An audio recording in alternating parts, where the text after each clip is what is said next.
build a legit...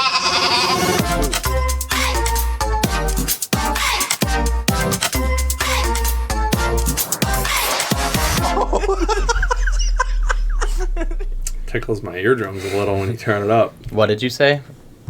Right before the music. I said in the legit studio would be nice. Yeah, it would be. Have everything like split half and half, do glass studio and podcast studio, and just have it all separate. You kind of, I mean, yeah, you could do that. You need a big room, though, because you need you do, yeah, like a 2-room thing. Yeah. Like, I would almost split it with a wall. Like, you'd have completely separate, 2 different doorways to get in. You have to. Yeah. So you could soundproof it. Mm-hmm. Because the voices in here could sound a lot better, and we could get a lot better with that, but, you know, there's a giant fucking opening behind me. Yeah, that doesn't help. No, not really. There's really nowhere else we can do this. At the time. I mean, if we really, really wanted to, probably do it at my house, but... Where? Rules changed a little. In the basement. It's a wide open spot, though. My mom's talking about... I guess my aunt from Texas... You met her, right? Yeah. Yeah, Shelby. She's coming back down for Christmas. So, obviously, because business is booming on both ends for us, my mom's talking about finishing the basement. So... That's good. For rooms for them to stay when they come down. So, hopefully, before Christmas, we'll have a somewhat finished basement. We'll see. She's also talking about doing landscaping and a deck and a sidewalk and who knows. All I know is it's her best year. It's one of our best years, too. It's been assholes and elbows. You know, and that's the thing, too. A lot of people, like real estate, so much money to be made in real estate, which is true. But I also feel like a lot of people have gotten into it this year, and they're like, I can make a living off of this. Whereas in your mom knows, it's not always this easy. Oh, it's going to crash. Oh, absolutely. We're on a bubble big time right now. Well, this shit does not normally happen. No. My mom, she had a house. They had to drop her price because, it was on the market for 8 days. Swear to God. Like, it didn't sell in 8 days. We didn't get our asking price. It was on the market for 8 days. Like, dude, people leave their house on the market for a year, 2 years. Yeah. Like, that's how it used to be, you know? Yeah. Like, when my mom sold my Uncle Todd's house, in like 24 days, she sold their house and had them moving in a new house.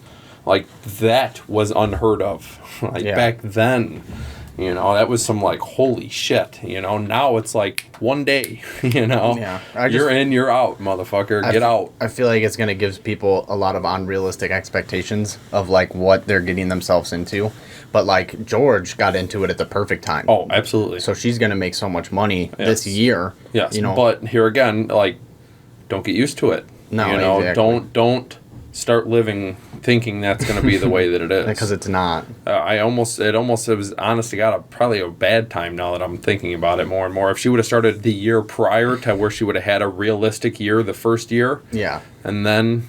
this year, granted, I don't know I don't know how much she's selling. I don't either. But like, and I just remember fucking 5 years ago, like your mom selling a house was like a really big deal. Like your mom was ecstatic. Mm-hmm. Now, like she's getting mad at me when I'm asking her about houses. Like, no, motherfucker, leave me alone. I get it. 'Cause she's working all the time. She's selling a house like every 3 days. Well, yeah, or less. It's ridiculous. I mean, every time I call her, actually, half the time I don't even call her anymore. She's just so busy. I call her and just to talk sometimes. Nah, like I just don't even bother. Motherfucker, keep going. It's there. Grab it. Oh, and that's what when it comes to like music and all that stuff too, like and being even in any type of area where you're relying on other people, motherfucker, if you're making money, make as much money as you can while you can. Well, and that's part of the reason why we're stressing, because like it's all there. We're turning down 6, 7, 8 people a day at work, and it's just like it's there. It's literally people are trying to throw their money at you, and we don't have big enough pockets to keep shoving it in. Like, we can't push the work out quick enough. And that's not including my car. Like, dude, we haven't even gotten there yet. Mm-hmm. Like, dude, we're not even there yet. Yeah. Granted, crazy. Here again, like, I'm thinking he's pushing it back for whatever reason, but I think we should have been there by now. There was only 9 transits in front of you, and I'm pretty sure we've gotten past that. I thought I was going to have my car ready to go to Tanner's wedding. I thought that was a realistic I expectation. never ever heard that until right just this very second. So I don't know where you're pulling that from. No, I just remember you But- saying. I remember you I saying. don't know, call my dad. Be like, hey, motherfucker, what's going on? I mean, it's not that big of a deal. You said, once we get the motor, it'll be about 2 weeks and it'll be done. We got the motor like 2 weeks ago. So I was like, oh, I might have it by the time Jenner and Tana's wedding. But I mean, it's not that big of a deal. You guys are busy. Well, Make the I money. usually meant like from the time we start. Make the money. It's not that big of a deal. It's already but, like, September. Well, I get it.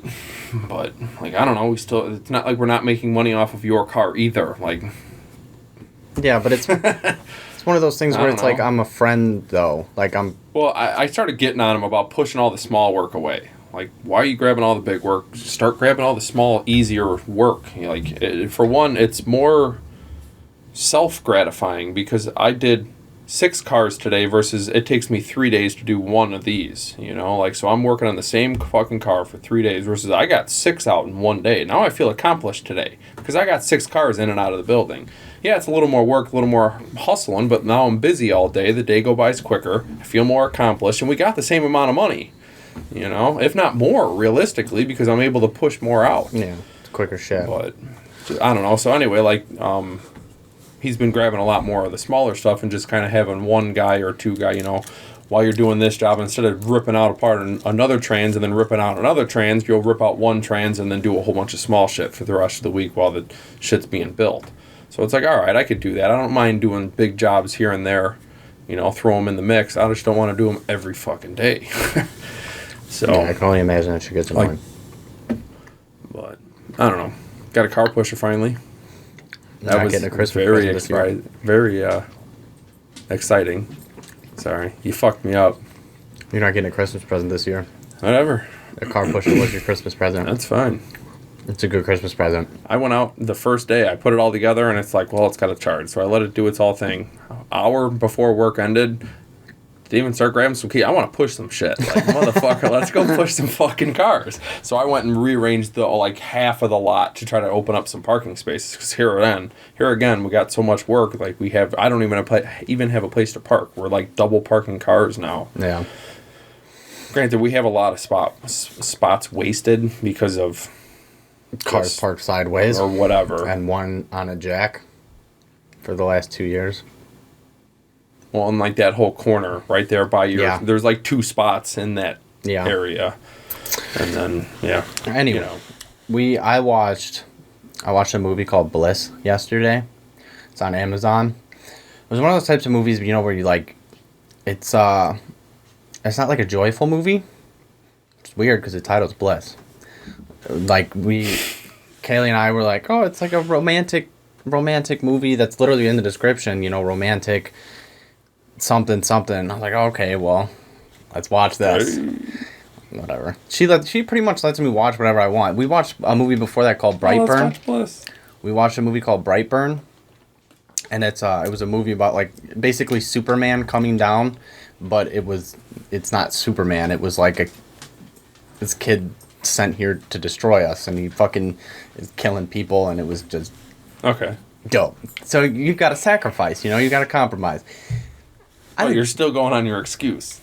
Whatever. I was interested in the movie. I don't. Owen Wilson Anyway. was in it. I like movies like that. Anyway. So we start this movie, and it's like this very mundane, like depressing atmosphere in the movie. I was like, oh, I don't know about this. And then this dude gets fired from his job, and like he's sitting in a chair, and his boss like comes real close to him, and he like jumps out of the chair, and his boss like falls back, hits his head on the fucking desk, and dies. So what the fuck would you do in that situation? Because ain't nobody you're not gonna walk out and be like, yo, he hit his head, he's dead. Everybody's gonna be like, no, he fired you, you killed him. In no circumstances would anyone ever believe you that that man accidentally died in that scenario. I don't know. I'd be looking for cameras right off the bat. That's exactly what I said too. Like, Fuck you, cameras. There's got to be a camera somewhere in there. And I would be asking people right off the bat in the surrounding area, like, fuck you, where are the cameras at? Because I ain't going down for this. Fuck you. Like, no. I'd stop that shit right then and there, and I'd make a humongous scene. Fuck you, where's the cameras at? I am not going down like this. I've done a lot of dumb shit in my life and gotten caught for some dumb shit in my life. I am not. Like... But I mean, okay. So like, it turns out like these people aren't real, and it's a simulation. Okay. This whole thing is a simulation, and he runs into this woman who's like the doctor of it and all, and he doesn't believe her. It's like a very, very real simulation, and she's like, no, like, you're fine. These people aren't real. Like, they're not real, and they're like doing this weird shit with their hands, and they're like fucking people up and shit, and like, I think he thinks he's just high. Like, and it's just all in his head, because they have to take these crystal things, drugs, you know. So like, in his mind, he's like, oh, I'm just getting high, and this shit isn't really happening. But finally, she's like, oh, well, you know, like, if you don't believe me, I'll take you there, like, to the real world. And they're supposed to have like a certain number of these crystals to go back to the real world to exit the simulation. Well, they didn't have enough, so like, when he went back to the real world, he didn't have any remembrance of the real world. So like, he's just seen it all for the first time, and the real world is so fucking great now because like, they're asteroid mining and all this other shit, and like, his reality starts like collapsing, and it's like fucking everything up. So like, they have to go back in, and they have to find these crystals, but they can't find any. And so they only had 10 of them, and that's how many you needed. So he chose to stay in this gritty, grimy simulation of a world,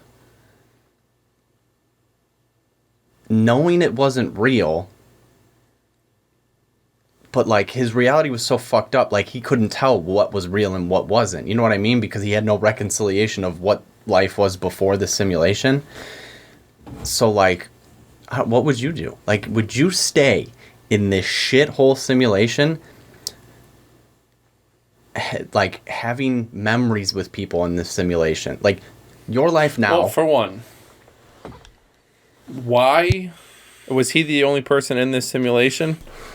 So it was like a test thing, and like, so like, multiple people have been in the simulation. It was like 30 people in an entire world created. And the thought was that life was so great now that like, people needed to go through this type of grittiness to appreciate how great life was.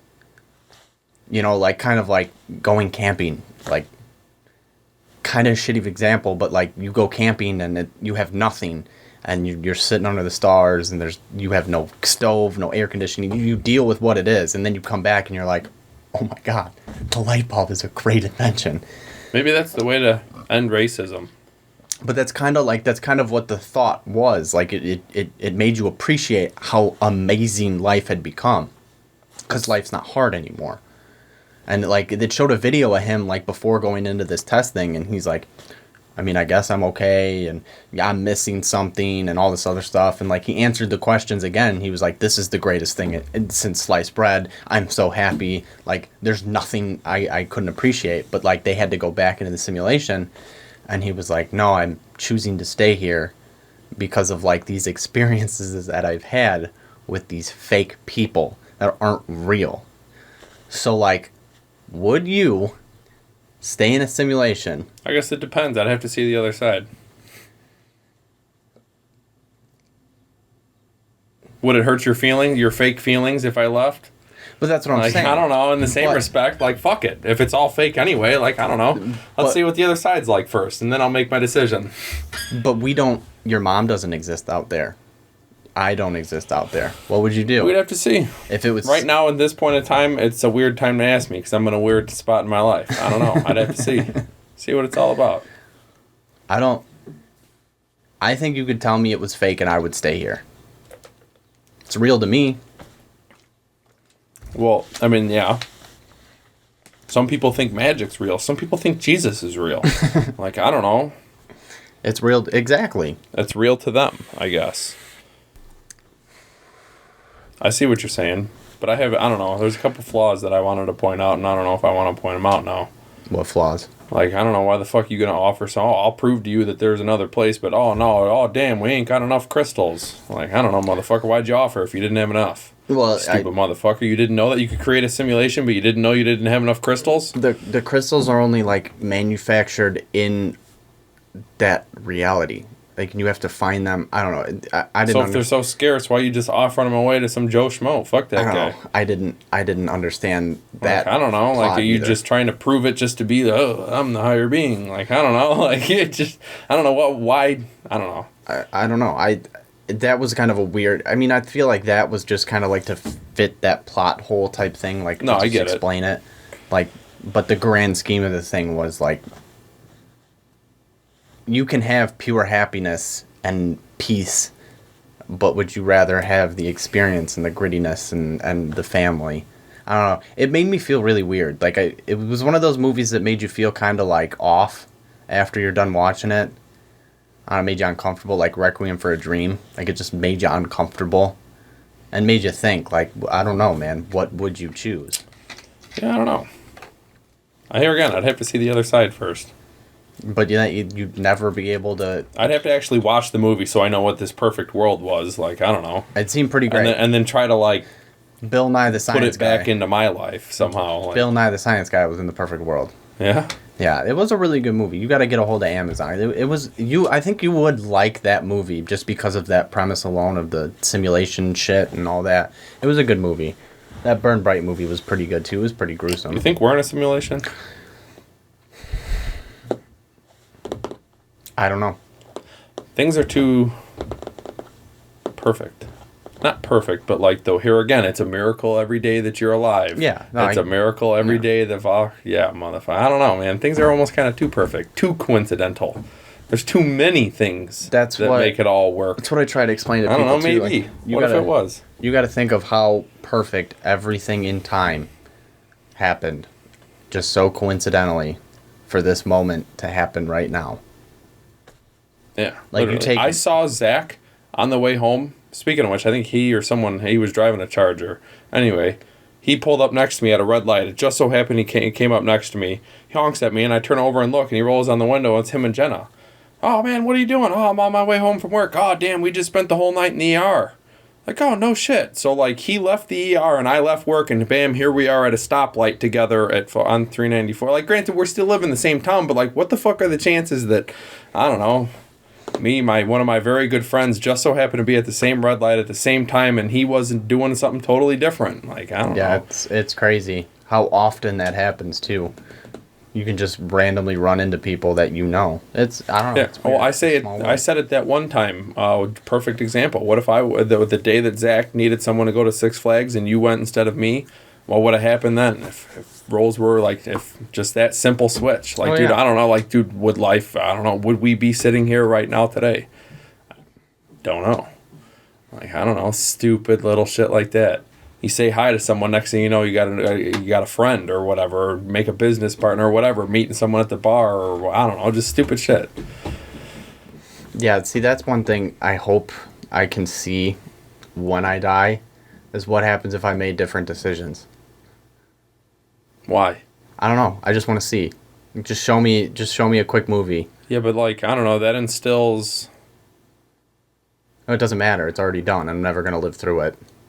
So, like, at that point, what's it matter? If it don't matter, what's it matter? Curiosity. I mean, I guess. There's a couple things that I would like to know that really don't matter, too. Like what? Like that, where'd the train wreck go? What train? The grand old question we've wanted to know for how long. Where did it go? That one caught me off guard. Yeah, no. Nobody's ever claimed. Yeah. Just think, no, I had like 4 or 5 different things that I've always wanted to know. But just think of... One of them was the mileage on the Volvo. But like I was able to end up figuring that out. Imagine that instance not happening. That train wreck not disappearing. Think of all the shit that would not have happened because of that. Literally. All that shit. Yeah. Years. Yeah. It still gets brought up to this day every once in a great while, like twice a year. Yeah, that's crazy to think about how drastically because of one thing missing. Did I tell you how me and Brendan met? It's from what's her name or whatever, and I just so happened, I've never ever in my life done that. I just so had, that's the one time I've ever done that. Messaged the fucking boyfriend, hey, your chick's cheating on you. Like, dude, I don't know why. It was none of my business. I don't know. Like, I didn't even know the guy. Never fucking talked to him. Weren't even friends. I had to add him to tell him his chick was fucking around on him. Next thing you know, I mean, now we know Doug and Paul and Colvin and fucking, dude, look at where we're at. Going to Florida with them all. Like, dude, we'd have never done any of that had I not sent that message. Yeah, it's weird. Very weird. That one decision. Very weird. The butterfly effect. It's weird when you put that into perspective, too, how that one decision, like, such a minuscule, you don't think it's going to... one thing. You don't think it's going to have that big of an impact on your life. Every decision matters. Yeah. It really does. Yeah. That's a lot of pressure. Literally. I'm going to have real bad anxiety. Every decision matters. I'm going to have real bad anxiety like the next 4 days about this. Like, is this the right decision to make? Looking at my life 5 years from now. And it's fucked up, too, because some of the biggest decisions that you think you're making don't even have significance ever again. No. Like, that's what's fucked up. But me making that one little fucking message, like, bam, here we are. Granted, like, I don't know, in the same respect, you would have never known what you missed out on because it didn't happen, you know? Think of all the shit that you missed out on because you didn't do this, that, or the other, you know? Like, I don't know, in the same respect. Yeah, well, that's where a lot of people get that FOMO, fear of missing out. Like, they just think they're going to miss out on something great, you know? And again... I don't, but, like, there are certain things that, like, the time I told Paul I wasn't coming out. I kind of regret that. Yeah, that was a lot. You know, and it wasn't that it was like, I'm scared I'm going to miss out, but like, damn, I know I shouldn't have said no, and I said no anyway, you know? After it all happened, and even during the middle, after it's like you were already got picked up, and it's like, damn, dude, I should have went out. And it's like, even if I said yes now, like, it's too late, you know? Like, that ship sailed. Yeah, no, and there was no coming back. So, like, that was... Still to this day, I'm a little salty. But that was one of those just weird nights that just... Like, you go by the skin of your teeth, and what happens, happens. And every possible weird thing that could have happened. Yeah, but like... And it was so entertaining to just watch. Here again. And be a part of it. Here again. What would have changed had I come that night? See, and that's the thing, too, is because, like... I would have talked to different people, and different things would have happened. I'd have been talking shit to you guys. You guys might have been paying attention to me while something else was going like, mother... I don't know, man. There's a lot of air, like... There was an older woman there, like, saying racist shit. It might have been me. She was saying, like, you know, like, dude, the night could have went totally different. My life could have been totally different. You could have been, and, like, the weirdest part is I could have had me a sugar mama. Like, who knows? I don't know if she was wealthy or whatever. I'm but just talking shit. She was saying racist shit, and then next thing you know, homeboy and her, like, making out, and me and Paul are looking at each other like... What the fuck just happened? She was just calling him like a beaner. Like, what's going on here? I don't know. It's something that, like, if I heard, I'd like to know who it was. I don't know. Like, I have no idea. No idea. She couldn't have been from around here. But then again, she had to have been because it was the middle of a fucking snowstorm. I don't know. Could have been from out of town. But we don't go to that bar. So, I mean, she might be a regular there. And then good old cum stain. That was weird. Every time I'm friends with her on Facebook, so every time she posts something, that's all I can think of. It was so weird. Like Paul is dying laughing. He's like, bro, that she legit has a cum stain on her shirt. And I looked at it like, damn, that is a legit cum stain. I've jerked off enough to know what a cum stain looks like, and that is exactly what a cum stain looks like. I'm honest to God, I'm surprised Paul didn't say something to her. Oh man! Like in like the way the way Paul is. Yes. Like on top of being drunk, like I don't know. I'm very very surprised he didn't say something. God, that was such a wild night. He could be ignorant like that sometimes. I wouldn't even say it's like ignorant. He's just, I mean, he just don't give a fuck. That's what I'm saying. Just like don't give a fuck. Yeah. He's crazy. Love him to death, though. He's one of them people that doesn't always go out looking for shit, but, like, knows he can handle his own in the same respect. Yeah. Like, I might poke a couple buttons just because I can, you know? Yeah. Fucking pool stick, or, homeboy at the bar with the girl. I won't say any names as to offend anybody, but he totally stole that bitch. Yeah. Oh, yeah. He's like 3 different times. 3 different times, like separate days at different bars, dude. It was even at a different bar. That was the same night with the other pool stick. Yeah. Like, oh boy. Yeah. Dude, the shit that we used to get our... Dude, why? Why did we do that? That was like a Tuesday night. Paul was working Monday through Wednesdays, so every Wednesday he was like, let's go to the bar. Wasted Wednesdays, yep. That's what I'm saying. On a weekday.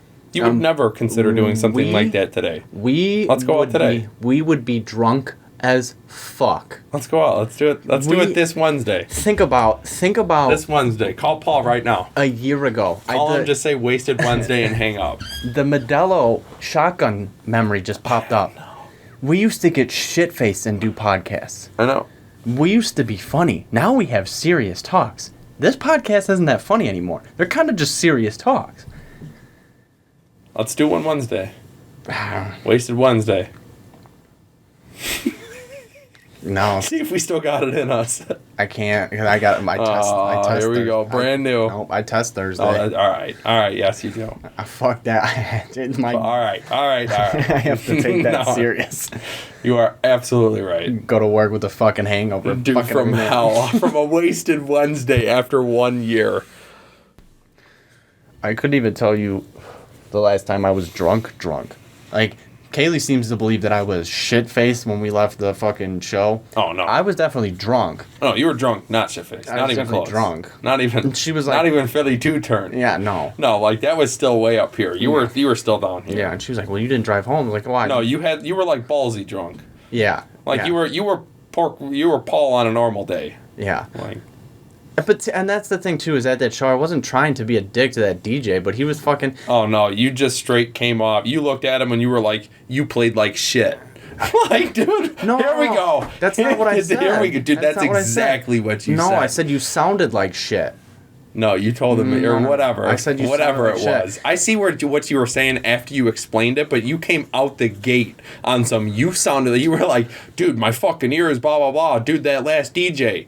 And he was like, I was that last DJ. And you looked at him and you were like, you sounded like shit. Yeah. Well, and then just left it at that. Didn't explain anymore. Whatever, dude. You sounded bad. And I did. I explained it to him. And then it's like, oh, dude, here we go. So, like, that dude got on edge right off the bat. Like, what do you mean? I said, like, he took it personal. Like, you like my song. So, like he personally sounded like shit. And not like the what was coming out of the speakers. Like, had nothing to technically do with you.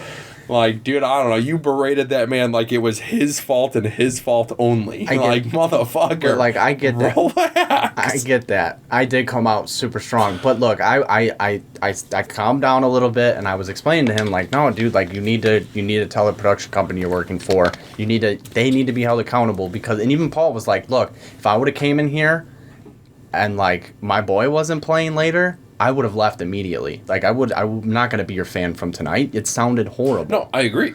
And he then insisted on, like, bro, I got 20K followers. Yeah, no, which way, I don't know. Okay, bro, I have 20 followers, and I've never sounded that bad. I know, it turned into a pissing match at that point. Dude, it went from you strong out the gate to a pissing match to you guys agreeing to him apologizing. Yeah. Like, I don't know, it was just kind of stupid. But see, that's the thing about me, though, off the bat, I think as me, like, personally, just across the board, is I'm a very eccentric human being to begin with. Like, I have a very big personality, and it's hard to be my friend. I know that for a fact. But, like, once you get warmed up, like, I'm not that bad of a guy. Unless you're Chance, then you hate me all the time.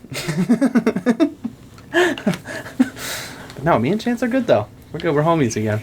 We're tight. Well, that's good. But, yeah, I kind of got sick of listening to y'all bicker all the time.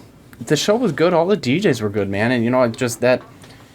And I've said it 1,000 times. If I offer something for free, and what I offer for free that I've done by myself, money-wise, I should say. I didn't build everything myself, whatever. No, I mean, I get what you're getting at here. If I can do the shit myself, like, I'm paying to be it's here. you as a single person, not a whole organization with their own building. Yeah, and I mean, like, you don't even have your own building, and you're still making it happen. I get it. You know, everybody starts off somewhere, and you got to start somewhere. But, like, this is crunch time. Like, this is your name. You can't be having shows like this.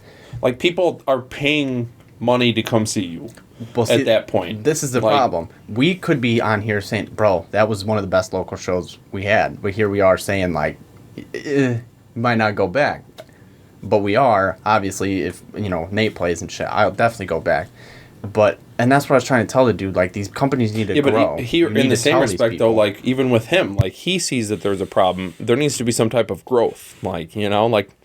Yeah, well, and the venue needs to be able to keep up if they want to have people paying to come see shit like that. Well, and that's not on the venue; that's on the production company. The production. See, I wasn't aware of all that. The production company should never rely on house sound, and especially, dude, for a show like that, it's so you need so much. Bass. You need, dude, and it's expensive. What it comes down to. Treble is really not that hard to achieve. No, it's not. With money. Like, treble isn't shit. You know, visuals and stuff, they're cool, but like. If you don't, you can have a blackout. They have enough for now. They have enough for a while. You could have a blackout show, no lights at all, nothing, just an occasional strobe. If you have amazing sound, bro, people are gonna go back to that shit. Like, that's what's important. You're there for the music mostly, so like, why wouldn't you want it to sound the best? And that's kind of what I was trying to, you know, explain to her. I never got the chance to talk to the Dylan kid or whatever. He probably didn't want to talk to me because I was being obnoxious as hell about the whole thing. But look, man, if I can't stand at the fucking rail and I'm getting blinded by lights, and if my ears are being ringing after listening to a DJ for 30 all the way minutes, at the back of the bar. Look, man, you got some problems. That's fine. Fix them. I mean, I'm not trying to be an asshole. I'm just raising. Well, and they did, though, too. Absolutely. They fixed it mid-show. Absolutely. Like, right as it was going on. You know, and like, literally, I remember standing at the rail looking down like this, even. Like, not even just looking down. Like, yeah, you could. It was bad. Yeah. And I get it. You're learning. Yeah, we had problems. We learned. Yeah. You know, and granted, I've only done this 6 or 7 times, but, like, I don't know, get involved with people like me, but on a bigger level than me that know what the fuck they're doing, you know? Rent equipment. I offered my equipment. Nobody asked me for it. You know how much better that room would have been with my equipment? Yeah. You know? Not that it would have been like, oh my God, the Holy Grail, but it would have been a significant increase, you know? It would have been a significant increase. It's just unfortunate. You know? I mean, although I don't know what they would have done in that type of a room. We've never had those speakers in that type of a room before, you know? They'd have been loud. I'm sure. It's not a tin building. That's the type of room they're supposed to be in. I know. So they probably would have performed very nicely. They would have. You know, I mean, it is what it is. You know, props to them. They're going to keep going. And that's really... And then at the end, they didn't have the audio in the center. Like, for one, obviously, they were having issues with their sound guy. So, like, I don't know. I feel like that was a very bad show to judge off of. Because, like, for whatever reason, that guy was being a dildo. And, like, that was kind of outside of other people's control as well. You know? That guy... I don't know what was up with that guy. He was just kind of being a dick. I was asked, like, dude, what's up with the sound? He was like, we don't throw shows like this here that often. And at that point, I already knew, like, oh, you haven't either A, worked here that long, or B, know what the fuck you're talking about. Because we come to EDM shows at this venue all the time. We used to all the time. They've thrown 4 shows there in the last 3 months. They're there all the time. You blatantly lied to my face. You just don't know what you're doing. And that's fine. Just admit you don't know what you're doing. I'm sure they probably have more of one than the other. But it's not that it's not there and it's not there often. You know? Like, they probably have... It's probably like a 5-to-1 ratio or even a 3-to-1 ratio. I don't even think it's that much. But look, they said it wasn't the normal sound guy, but they still sound checked. You can hear this shit. Like, it's not... Walk around the room. Like, you see when we sound check the fucking barn. I walk around the room. Oh, no, so do I. You know, I stand in different spots. And I'll stand there for a couple minutes even, too. Yeah. I want to hear a couple different songs, you know? I want to hear it at different high pitches, low pitches, and I want to hear it in different spots at the barn. You know, and it's not... You can make... It's the same thing with, like, making mistakes. You can make a mistake. It's how you fix it. So, like, yeah, absolutely, I will give them another chance, and I think everybody there should. I think a lot of it was friends and family, so I definitely think they will give it another chance to begin with. You know, and I do. I hope they do well, because the Chicago needs more promoters that aren't React Presents. Because they kind of suck. I don't know anything about all that. They're not the best. I mean, they're not the worst either, but healthy competition is always good. I mean, you got, Base Station and Competition keeps people honest. Yeah, and it fucking sudden death is at the Aragon Ballroom under Dub Hub or whatever, Base Station, and that's awesome. They're like a very small company to be having an artist like that and renting the Aragon. That's incredible, So, but you got to start somewhere, and you can't succeed if you don't fail. So, everybody can do better. Yeah, everyone can always do better. Yeah, it's just, do you want to do better? Are you going to put in the work to be better? If not, you might as well quit now. Why waste your time on it? If you don't like something, there are some instances where you should, push through.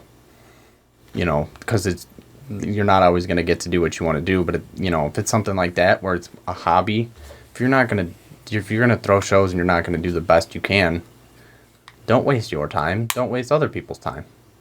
Just don't do it. At that point, like I said, here again, the biggest factor about it all was that people pay for it. You know, people paid to be there at that show. Yeah. Like, I don't know. Do Granted, better. it wasn't like a whole lot of money. It would be different if it was a $5 show. It wasn't. That's something that you would expect out of a $5 show. Out of a free show. Or even $5. Like, you go to a $5 show, like, okay, man, it's local guys starting out, blah, blah, blah. Like, that's something that you would expect. You'd expect things not to be super high dollar, not even super high dollar. Like, people that just don't know what they're doing, you know? Like, they have the equipment there that they could have made that sound better, But then I don't know if you can use sound like that. Not even that, but what they had, Even, like, that dude the first guy was so blaringly loud, it was stupid. All they had to do was turn it down a little bit. And then they, I don't know if they stopped using certain speakers or if some blew or whatever the fucking case was, but there was no sound coming out of the center. They were only coming out of the hanging PAs on the sides, so it only sounded decent if you were in the back. In a certain spot. Like, there was no music in the center of the room at all. And a lot of that, too, is much that, DJ wanted to argue with me. You have a lot of control over the way your shit sounds. You see the levels. You have a board. Yeah. I mean, granted, to an extent, if the fucking guy keeps fighting you, you don't have much control. The guy can technically counter you. Yeah. But both of you have ultimate control at the end of the day. If you want to shut it all down, you can. If he wants to shut it down, he can. So you all got to work together. You all got to know what the fuck y'all are doing. You don't even have to know each other. Yeah. If y'all know your jobs, you could do the job correctly. And that's what it is. It's a job at the end of the day. I think it's awesome that producers come out and they play music that they wrote, but DJing is a whole nother thing. You have to put time into that just like you do producing. It's not that easy. Dennis produces music millions of miles ahead of me. I DJ a million miles ahead of him. Mm-hmm. I don't mean to sound cocky, but it is what it is. Y'all do one or the other more often. Yeah, I know. It is what it is. A lot, and a lot of people, I'm very technical with this shit, and I point out DJs fucking up all the time. I don't know, you just get an ear for it. And he would say the same thing about writing music. I don't know, you understand. It's just something you have to learn. It's a skill. You can't beat experience. Yeah. And the more experience, you can't buy or skip experience. Yeah. That's something that you have to go through. There's a lot of people that can't put a speaker in their house either and learn how to set levels, and whereas I did for 2 years straight. And so I know I don't need a stage monitor to know what sounds good. And my ears just trained to know what sounds good. And that's what the one DJ said. Oh, the stage monitors weren't even on. How the fuck do you have 20? What is the stage monitor? It's with the mix. It's just a speaker on stage pointed at you, so you hear what's going out into the crowd, so you can hear if shit's clipping and whatnot. I see. But you have headphones on and shit too. You can kind of hear it, but I don't even use headphones half the time when I DJ anymore. But I don't know. I was gonna say you get to a certain clipping point. is a sound almost. It is a sound. It's It's a when crashing sound. Instead of the slope going up and back down, it cuts. It goes up and cuts before it actually. Yeah. Like it's like you can, I don't know, you can, like you're saying, you could hear it. Yeah. It doesn't have to be loud for you to hear it. You know, you could turn the music down even if it's clipping and you can hear that it's clipping. Yeah. That's just, you just like a sub being blown. Yeah, it's or something going you just, to be, like you can hear it. It's something that you train, like, I don't know. And you know, one of the DJ groups, they were like, this is the first time we were playing live. So I talked to him like, hey, you know, just be careful, be, you know, aware of where your treble is at, because the sound guy doesn't know what he's doing. And they went out and they were aware of it and they sounded good, you know. And again, you just have to experience this. You have to play with this shit at your house, you know. You have to dedicate time to learning this craft. You know, a lot of producers and stuff, a lot of guys, I get it, they come up with pre-made sets and they press play. But you're paying at that point for a show. Like, you're getting the visuals, the lasers, the lights, the smoke, the fire, the fire, everything. Yeah. I get that. It's understandable. I'd rather you press play and me get to enjoy everything than every fucking transition I go, I can do that better than you and you make millions of dollars. So. Yeah, there gets to a point of a, not even a status, but a point, like a level, to a point, like to where you get so big to where mistakes can't be made. Yeah. You know, to where it has to go a certain way. People are paying to see you. Yeah. You have to do good. Like, you have to give them their money's worth or they're not coming back next. There's a reason. How many big time headliners have you been to that fucked up? Not like many. Had some big major mistake, like some little, like I've seen like Metallica. There was a couple times they messed up a couple riffs, but here again, like you're literally playing live music, you know, so like that shit's gonna happen. But like I don't know, like it's not very often you see shit like that because here again, like a vibe, the vibe, like that's fuck up that kills the vibe. That's know? A whole like professional musicians are a whole different level of fucking. Like that, the amount of time and dedication they put into their craft. Could you imagine insanity? Like the anxiety. Oh, I could. I get anxiety when I play in a barn with 10 people. It's I sit here right now and say I could do it, but I'm not doing it. Like I'm not. I don't even have a chance to. Like as of right there, obviously you never know what the fuck could happen. But like as of right now, I'm not gonna have a chance to ever do something like that. It's the best feeling in the world, but it's the hardest thing to I'm start. talking like even like on like a headliner stage, like as another reason why you would record it. You know, like dude, imagine I don't know. We got people that sit here and shake on the podcast. Like, could you imagine playing in front of a fucking 50,000 people? Yeah. Well, there's a reason people continue to go see Excision and Marshmello. And why people lip sync and like, I don't know. There's a reason for that. Like, yeah, they put on a great show every time. And I mean, I'm not saying Excision or Marshmello or any famous artist lip syncs or they have pre-recorded sets, but I mean, if they do, you're getting your $60 out of that. I mean, Excision does tour with mostly the same people, but they're killers. Like, they're amazing, amazing live performers. So, like, if you don't want to go, just don't go. There's someone else that will buy that ticket that wants to see that show. Just shut your fucking mouth. If you've seen the tour 9 times and you don't want to go, that tour's not for you then. It's just like different genres of movies. Like, I don't want to sit there and watch romantic movies all the time. Like, I'm not going to sit here and trash talk The Notebook, though. It's a great movie for a romantic movie, but it's not my movie. You know, you want to talk about, like, fucking Saw. I love that movie. It's a great fucking movie, but other people are like, that movie's trash. Because the movie wasn't made for you. Go watch The Notebook. That movie was made for you.